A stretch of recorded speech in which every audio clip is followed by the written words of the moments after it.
Good morning, folks. Welcome to That's My Farm. I'm Jim Shroyer, your host, and we're in luck today because we're in Manhattan, and as you can see behind, we're at Radina's Bakehouse, where we're going to be meeting Wade Radina, and we're going to be making some bread from scratch. So come on back and see us in action.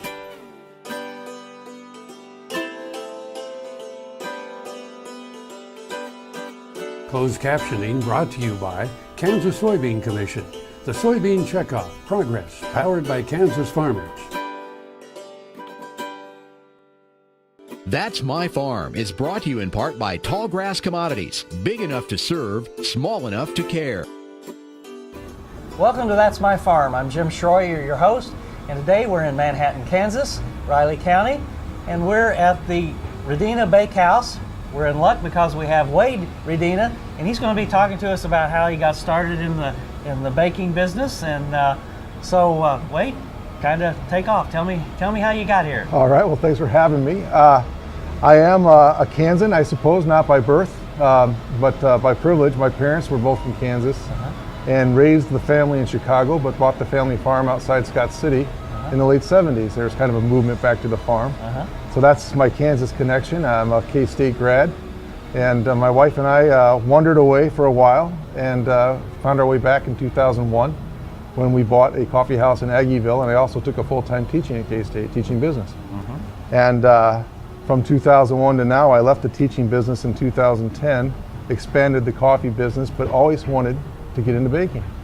We did bake in our coffee house, but the bakery is very small and very limited. I wanted to get into artisan bread. So we finally found the location and the opportunity to locate our bakehouse here in downtown Manhattan. This is a new building, new development, and opened in June of 2014. Okay. So, and the bakehouse kind of has allowed us to expand our commitment to local sourcing. Everything as local as we can. All the wheat we use is grown and milled in Kansas, and that's a commitment we have. So our primary wheat is coming out of Hudson, Kansas, with Stafford flour. And we also use Farmer Direct out of Salina, the mill out of Salina, for all of our whole wheat product.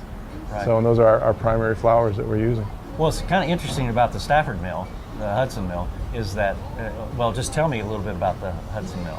Well, the Hudson mill, of course, is outside Great Bend. Pretty big operation, but it is the only mill in the United States, if I understand it correctly, that can trace their flour back to the farmer and the field that wheat came out of when it was harvested, which I think is pretty awesome. That's pretty impressive, that is. And it's great flour, it makes fantastic bread, and we're happy to use it. It's a privilege to use it. So you've kind of put the coffee in with the bakehouse here. You not only do breads, but obviously you have pastries as well. Yes, we do. Of course, we're very traditional in our approach to everything. You won't find us Starbucking our coffee or anything like that. Our coffee, the way we serve it, the way we make it, the way we roast it is traditional to Italy. And we do roast our coffee, and that's consistent with our philosophy. If we can do it from scratch, we do it from scratch. We're not going to take anything out of a box and throw it in an oven. We're not going to use pre-made doughs. So that's why we needed a big bakery with the traditional equipment. And I'll take a well-trained human being over a machine any day. Anytime, yeah. So Wade, stay with us. We've got to take a break here now. So folks at home, now's a good time to get a cup of coffee, and we'll be back with you in just a moment.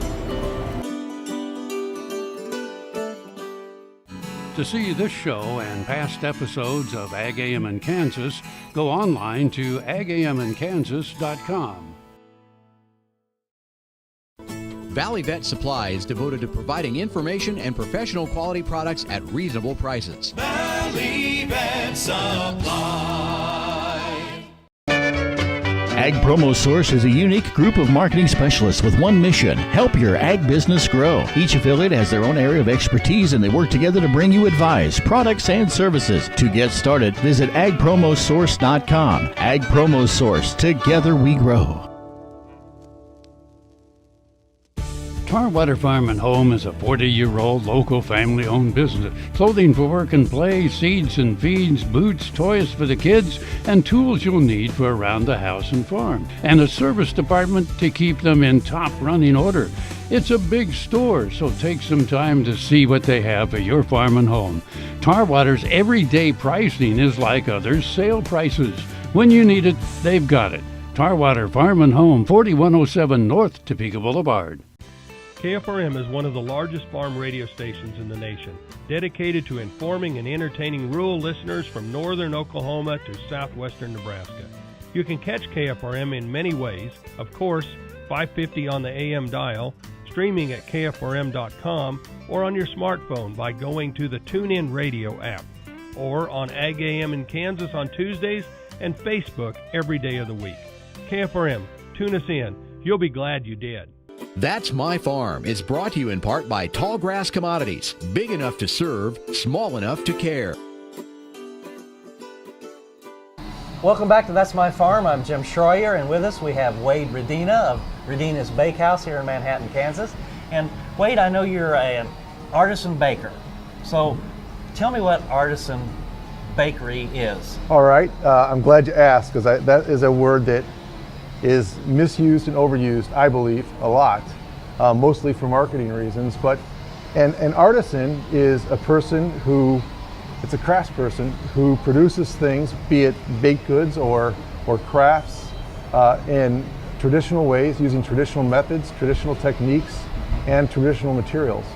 And we often hear the term artisan bread, but it's really misused. A bread can't be a person. A bread can be artisanal. So an artisanal product, like bread, baked goods, or whatever it might be, these mugs, for instance, are made by a local artisan. It is the traditional method that we're looking for, and it yields something unique, and it yields something that you don't find out of an industrialized process. And it's not to say that industrialized processes don't have their place, because they absolutely do.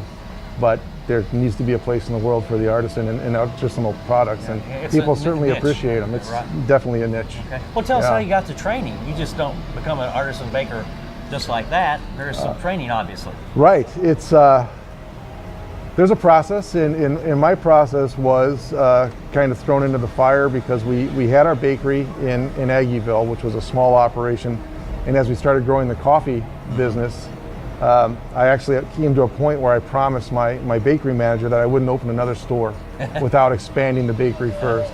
And so that's the dream of this bakery was always there.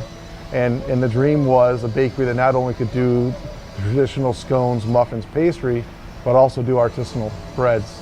And the difference is artisanal breads need a lot of space to become bread. It takes somewhere between 22 and 30 hours for a loaf to go from flour to bread. It needs a place to just hang out and do that. It needs a special oven to bake in, steam injected, stone lined. Our oven came from France. So how do I get there from being a coffee guy? I was roasting my coffee, which is a very complex and artisanal process. So it wasn't a big reach to say, how do I make bread? And where I went for that information wasn't oddly enough in Manhattan, because we have a tremendous resource of bakery science and the American Institute of Baking here. But they don't have the exclusively artisan approach. I ended up at the San Francisco Baking Institute in San Francisco. And that school was started by a gentleman named Michel Suisse. And I may not be saying that right, because it's French. But he is probably one of the top 100 bread bakers on the planet today. Wade, don't go anywhere. We've got more to do. And folks, you at home, don't go anywhere either. We'll be right back after these words from our sponsors.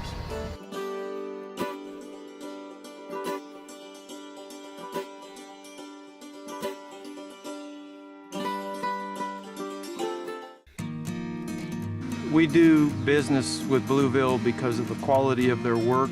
It is excellent quality, and because they make a commitment to their customers. We enjoy the benefits of hiring a good company to help us maintain this home. We will always do business with Blueville. We have for many, many years, and there's no reason for us to look for any other service. Trust and leadership are critical to success at Kansas Regenerative Medicine Center in Manhattan. Just ask Coach Bill Snyder. People of the Regenerative Center do care about others. I've been highly impressed with those people that have that vested interest and try to help people become better. The center really is a wonderful thing here in Manhattan, first of its kind. We're on the cutting edge of what lies ahead. Find out more about the trusted leader in stem cell therapy at kansasrmc.com. Kansas Regenerative Medicine Center. Your stem cells, your health, your life. That's My Farm is brought to you in part by Tallgrass Commodities. Big enough to serve, small enough to care. Good morning, folks. Welcome back to That's My Farm. I'm Jim Shroyer, your host, and with us we have Wade Radina of Radina's Bakehouse here in Manhattan. And Wade, we've been here, as you know, we've been here since early this morning.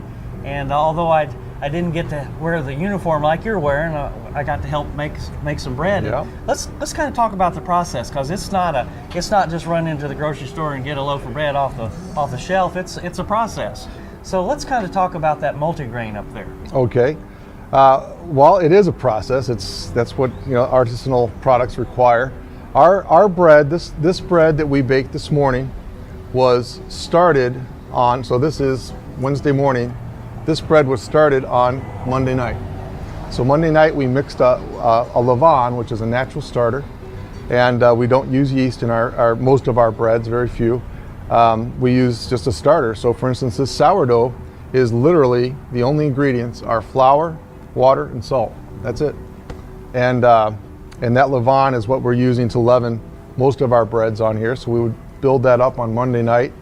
On Tuesday morning, we mixed and shaped these loaves. We left them out for a set amount of time to proof, and then we put them into a large refrigerator to retard that proofing, slow it down. And that gives us some predictability in the rise. And also, the longer the rise, the more flavor you're going to get in that bread, the acidity, the development in there, the complexity of flavor. Right. And that's why we don't use commercial yeast, because a commercial yeast would just kickstart that bread, and most commercial breads go through a total of probably 2 to 3 hours of total rise time before they're baked. Our breads go through somewhere between 22 and 30 hours of rising before we bake them. And of course the proof is in the bread, it's in the crumb.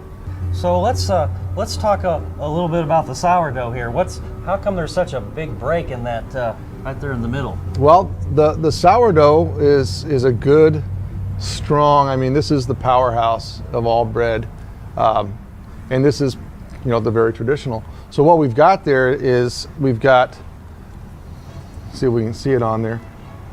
When we scored this bread, which is slicing it before it goes in the oven, this bread is going to rise one more time. When we put it in the oven, all the fermentation in there is going to go crazy. The gassing off, it's going to rise that dough one more time. And if we don't give it somewhere to go by scoring it with a razor, it's just going to blow the loaf apart. So this is our score. This is how we wanted to control. This is the shape we were looking for in the loaf. And then what we see here is that ear, it's called raising an ear, is a sign that we had the level of fermentation and the level of proofing in the loaf that we were looking for. So that is something you're looking for in an artisan loaf, and it's also something you won't get in a commercially fermented, commercial yeast. And then you see we also have a lot of small bubbles. Those bubbles are referred to as fermentation bubbles, and also a sign of a natural, very slow fermentation. With commercial yeast, what happens is that process, that metabolism is so fast that these things blow apart. Right. When it happens so slowly in that 22 to 30 hour rise, that we end up being able to capture a lot of that gas and that acidity in the loaf. It just doesn't get blown out. So what is this good loaf of bread supposed to sound like? Well, you should hear it. You're right. And I don't know if I... Oh, yeah. There's a lot of crispiness. That one's been out of the oven for a couple hours. The baguette is still warm, so it's not going to quite be, once it's at room temperature, it's going to... But yeah, baguette should crunch. Bread should crunch. And when we get our bread from a grocery store, you even if they call it artisan, you seldom get that level of crispness, because that's really a reheated product. Again, don't go anywhere. We've got another couple segments, and you folks at home, stay with us. We'll be right back after these words.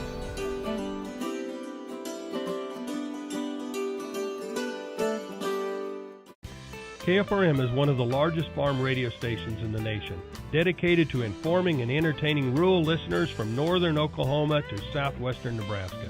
You can catch KFRM in many ways. Of course, 550 on the AM dial, streaming at kfrm.com, or on your smartphone by going to the TuneIn Radio app, or on Ag AM in Kansas on Tuesdays and Facebook every day of the week. KFRM, tune us in. You'll be glad you did. Hi, I'm Kim Mandarin with Hardy Insurance. I'm here to help you with all of your farm and ranch needs. When it comes to protecting your operation and your family, you need a name you can trust at a price you can afford. Call me today or visit hardyaviationins.com. Next time you see a beautiful field of corn, reach out and thank the farmers who work tirelessly to raise corn for livestock feed, renewable fuels, and exports to feed a growing world population. The farmers on the Kansas Corn Commission work for Kansas Corn with grower-funded checkoff dollars that support foreign and domestic market development, research, promotion, and education to expand opportunities for Kansas farmers. To learn more, visit kscorn.com. That's My Farm is brought to you in part by Tallgrass Commodities, big enough to serve, small enough to care. Welcome back to That's My Farm. I'm Jim Shroyer. We have Wade Radina with us at Radina's Bakehouse. And we were just talking about the early process of the mixing time and the various aspects of the bread. Let's continue after the proofing. Let's continue with the process, Wade. Okay. Well, the process is yesterday, these breads, after they shaped them, before we went home, went into a large, for lack of a better term, retarder or refrigerator where we slowed them down. When we got here this morning, the first thing we do, we look at our levains, we see if they're alive, see if they're doing what they're supposed to do, because if they don't, we've got a problem and we want to know about it as soon as possible. We check our oven, make sure it's come on, it comes on automatically, it's heated up and where it's supposed to be, because if it's not, we'd rather leave these in the refrigerator longer before we bring them back to life. And then we go and look at our breads, and when we look at them, we're pulling them out. Of course, they're all on racks, and we're checking them for how far did they move, and it varies from one day to the next. And it's interesting, despite having an air-conditioned environment and everything's controlled in there, the bread tends to behave the way the weather is outside. On a hot, humid day, the bread moves faster. Don't ask me why. Even though it's still 70 degrees inside. In our store, there's a connection there that's, I don't know if it's mystical or where you want to go down that road, but it certainly, as an artisan baker, is something you have to be knowledgeable about and understand. So we bring it out, we check it, and we're looking for how much gas is in that bread, and if it's ready, we can load our oven. If it's not ready, we'll leave it out at room temperature for 15 minutes. We'll probably go back to it about every 10 or 15 minutes, and sometimes it could be an hour. If you remember these loaves, which were in bannetons and baskets, which is what this marking is from, they took about an hour and a half before we went into the oven with those. Like you said earlier, this is an ugly loaf of bread, but let me tell you, that is tasty. That is very good. Yeah, that's that jalapeno cheddar. You make a grilled cheese out of that, you know you've got a sandwich. That's typically our Wednesday night meal at the Radina house with some tomato soup. When it's ready to go in the oven, of course, we put it on a loader, because this bread is proofed on what we call couche, which is a very thick linen. And that's how we get the structure of the bread to hold while it's going through the proofing process. We load it onto our loader, and in the last step before going in, and it's a rookie mistake that some of us veterans make from time to time, is you score the bread, as we discussed earlier, to get the bread to behave in that final rise in the oven, what we call the oven bounce, to control what it's going to do. But our deck oven for bread is a still oven, so we're really getting the heat out of the stone that's rising up through the oven to rise our bread. And if you look at our breads, you'll see on the bottom, that's a hallmark of a hearth-baked, we call that the foot of the bread, and that's a hallmark of a hearth-baked loaf. As a baker personally, there's few things that get me as excited as a big oven full of bread baking properly. It's just, to me, it's very beautiful. Next to a trout in a mountain stream, it's hard to beat beautiful loaf of bread.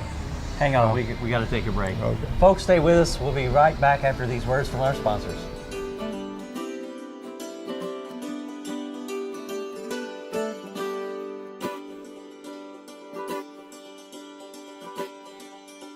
Hi, Hi, I'm Kim Mandring with Hardy Insurance. I'm here to help you with all of your farm and ranch needs. When it comes to protecting your operation and your family, you need a name you can trust at a price you can afford. Call me today or visit hardyaviationins.com.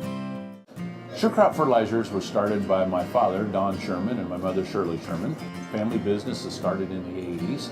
We predominantly focus on plant nutrients and what we can do to give growers better responses with the fertilizer dollars that they do, and what we can do to make those things work better for the grower.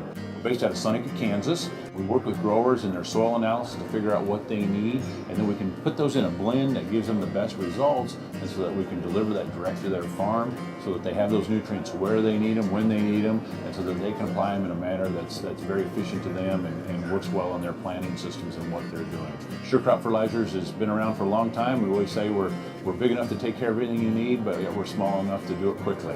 You can get a hold of us at 1-800-635-4743. Our website is surecropfertilizers.com, and you can always email me at Corey@surecropfertilizers.com, and with any questions you have, we'll be glad to answer it and work with you.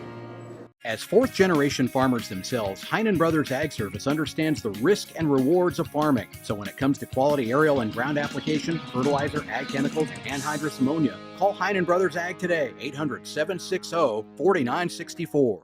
That's My Farm is brought to you in part by Tallgrass Commodities. Big enough to serve, small enough to care. Welcome back to That's My Farm. I'm Jim Shroyer, your host, and we're in Manhattan. And we're with Wade Radina.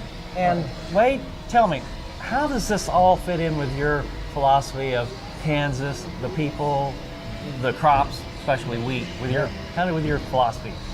Well, my philosophy is you have to control the quality. I want to serve the highest quality, and if you're going to do that, you have to control as much production as you can. That's why we roast our coffee. That's why if I can mill my flour, I'd do that too. I know I can, and I'm thinking about it. But anyway, when we get coffee in, for instance, that green coffee comes in a 150-pound bag. And when I unload those trucks, when I'm roasting coffee, I am humbled to think of the work the farmer halfway around the world did. And I think we are so distant, most people, from where our food comes from and the effort that goes into it. I'm a Kansas kid. I was out in western Kansas, harvesting wheat, shoveling wheat, 100 degrees, windy, dusty. People don't get that when they eat their food. I do. I smell it, I taste it every time I bake. I love that about the product. And so I want to honor that. I want to honor my ancestors who came to Kansas, Lucas, Kansas, and Scott City, Kansas. And I feel their presence kind of looking over me sometimes, and I enjoy that. If you look inside our store, that barn board on the wall is not something we went down the lumber yard and got. That came out of a granary outside of Lyons, Kansas, that was given to us by a friend's family. And that granary was built in 1870. And so I believe the wood that lines our walls and I made some of our tables out of has probably held at least 100 years, 100 harvests, if you will, against it. Yeah. And so when I see that and I think of all the work, one of the most awesome sights in the world for me personally is to see, several combines work in a field. Oh yeah, that's great. That's moving for me, and it takes me back to my childhood, and I see all those things when I see this. So, and I want my family to be aware of it, and I want to bring that into my community. So I hope that's what we're doing. That's great. Now, there's one aspect we haven't talked about, and that's your wife Annette's chocolate shop. We'd be remiss not to do that. Exactly. The best part of the operation is my wife, and followed closely by her chocolate. She is a certified chocolatier from the school École Chocolat, which is a French-Canadian chocolate school. She makes her chocolate here in the Bakehouse. We have a separate room, humidity and temperature controlled. Chocolate's pretty finicky. So, and we sell that chocolate here and also in our cafes. Now, how does someone get a hold of you or learn more about this operation? Well, probably the fastest, easiest way, if you're not in Manhattan, is to go to our website, which is radinasbakehouse.com. So that's probably the easiest way. Or if you're in Manhattan, Kansas, we've got, of course, our Bakehouse located right here downtown. If you're coming downtown, driving down Fort Riley Boulevard, you're going to drive past us.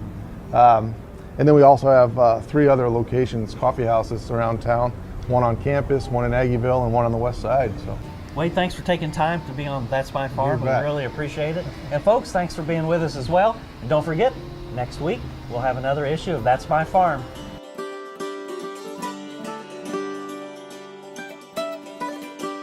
Closed captioning brought to you by Ag Promo Source. Together we grow. Learn more at agpromosource.com.